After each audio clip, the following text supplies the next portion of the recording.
We've already heard a lot about our Parsha Vayera today from both Braden and from Rabbi Weisberg, but I wanted to focus in this moment on a remarkable and really most quintessentially Jewish moment of our sacred story, which is the negotiation between God and Abraham about the fate of Sodom and Gomorrah. As the Torah tells it, the people of this doomed city do not have a whole lot going for them. The prophet Ezekiel rattles off all of their sins, saying she and her daughters were arrogant, overfed, and unconcerned. They did not help the poor and the needy. They were haughty and did detestable things before me. But nevertheless, Abraham speaks up for them, claiming that surely not all of Sodom's inhabitants should be painted with the same brush. Surely there must be some righteous people within the city. And he asks, will you sweep away the innocent along with the guilty? Far be it from you to do a thing like that. Shall not the judge of all the earth deal justly?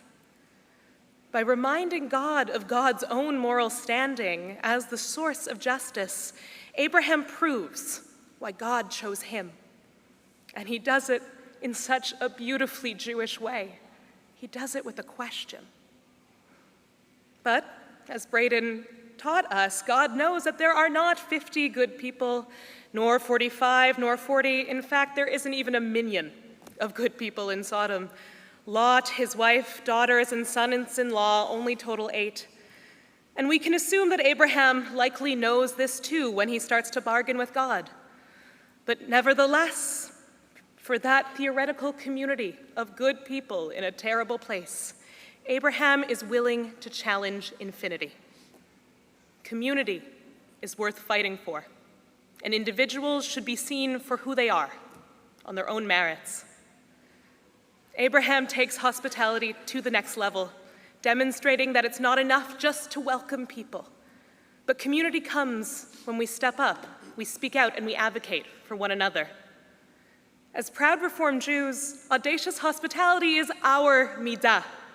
Audacious hospitality is how we fight for community, how we see individuals as more than the sums of their parts, and how we welcome the next generation back into our spiritual home.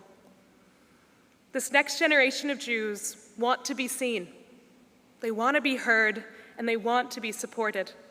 And I'm so proud to be part of a team that is reminding them that they thrive here, that we are a place for their Torah. And I'm proud to be part of a synagogue that wants to take a risk, to try and bargain for their future, to have faith in a generation that is different from their parents and different from their grandparents, with different needs and different wants, and wants to meet them where they are, rather than writing them off as lost. And Holy Blossom, our faith is being rewarded. It's rewarded in the young Israeli family who have never been part of a synagogue before, but now they need a kibbutz in Toronto to make up for the one that they left at home.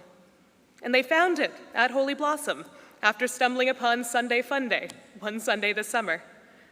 And it is rewarded in the single mother of twins who needs a Jewish space for her boys and a village to raise them in, but was worried that synagogue membership might just be out of reach for her. We connected, and now she and her boys are a proud Truma household. And it's rewarded in the brand new baby who will be named on this bima in just a few days, years after the father said he was completely done with organized religion and could not care about having a Jewish home.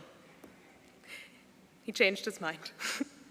And it is rewarded in the young family who said that Holy Blossom actually wasn't going to be their place. It was just a bit too big. They felt like no one really knew them here. But now we know them. And we know their story, and they are proud to call this place their place. Abraham takes a risk by challenging God. And you could say that it doesn't work out. Sodom is still destroyed. But that misses the point. We take risks for the things that matter in our lives. And I'm so thankful to have a rabbinate that lets me take risks on the next generation of our people. And I'm so incredibly thankful to have mentors and leaders who took risks on me. So thank you, Rabbi Weisberg, for being here today, yes, but mostly for believing in me and audaciously opening the doors of the Hebrew Union College to me again after I thought they had been long closed. You believed that far from the LA campus, with a full-time job and a newborn baby, I could still thrive at HUC, and I am so, so glad you were right. I get the privilege to serve this community as a rabbi because of your faith in me, and for that I am forever grateful. Thank you, Rabbi Splansky, for serving as a mentor to me for years now, and for audaciously opening the doors of Holy Blossom Temple to me. I have long been inspired by your Torah, and I learn so much from the example you set every day, from the way you live your life to the way you dedicate yourself to this community. Thank you for your vision in creating the Outreach and Next Gen Engagement Initiative, for investing in relationships and connection for young professionals and young families, and for believing that having a rabbi do this sacred work would be the right choice for Holy Blossom. As I've said to you before, I too love this place, and I love these good people, and I am so, so incredibly grateful that I get to serve and, yes, learn from this community under your leadership. A few more brief words of thanks to my parents, my mother, Robin, and my stepdad, Cliff, for your unbridled love and support. I could not be here today without you. To my amazing in-laws, Lori and Rabbi Kay the Elder, for flying in from Denver to celebrate with us. Your guidance and care mean the world to me. To my dear friend Lori King, who has traveled all the way from Atlanta to celebrate with us, please keep on praying with your feet for Indigenous justice in Georgia and beyond, sister.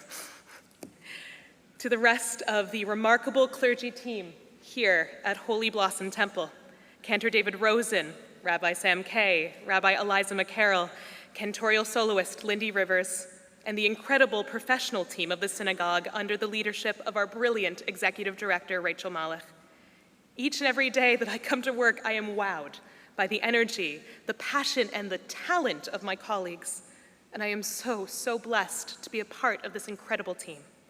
I could not ask for better partners in this sacred work. And a special thank you to my partner in outreach and engagement, Vera De Veer. Her diligence ensures that the work we do goes smoothly. To our board, our lay leaders, our volunteers, and all of our incredible members, led by our fearless president, Phyllis Denneberg, all of your tireless commitment to Holy Blossom, and indeed to Am Yisrael, is an inspiration, and one that I draw strength from daily. As a Canadian-born Reform rabbi, getting to serve Holy Blossom Temple is an honor that I truly cannot fully express. So I will simply say, Toda, Toda mikol halev. Thank you with all of my heart. And lastly, to my sweet Sela, thank you for your patience in sharing both of your parents with our community. But your Abba and I know that the greatest gift we could possibly give you is this amazing village to support you as you grow. So far, her biggest complaint has been that she doesn't have an office at Holy Blossom. I think we're doing pretty okay. And lastly, to Rabbi Kay, Sam, I get to thank you twice. We certainly didn't have both of us working here on our 2023 bingo card, but bingo! How lucky are we? The life that we are building together is more fulfilling than I ever could have imagined, so thank you for being my partner in all things. As we draw inspiration from the audacious actions of our spiritual ancestor Abraham, let us remember that audacious hospitality is not merely a principle, but it is a profound legacy. It is a legacy that we can carry forward through every act of kindness, every open door, every outstretched hand, every welcoming embrace. It is the legacy of a community that values individuals for who they are, that champions the next generation of our people, and that continues to have faith in the power of belonging. Let us hold on to this legacy as a torch, one that can guide our path towards an even more welcoming, inclusive, and supportive future. Together, we will continue to make Holy Blossom Temple a place where all are seen, all are heard, all are embraced, building on the extraordinary audacity of our tradition for an even brighter future.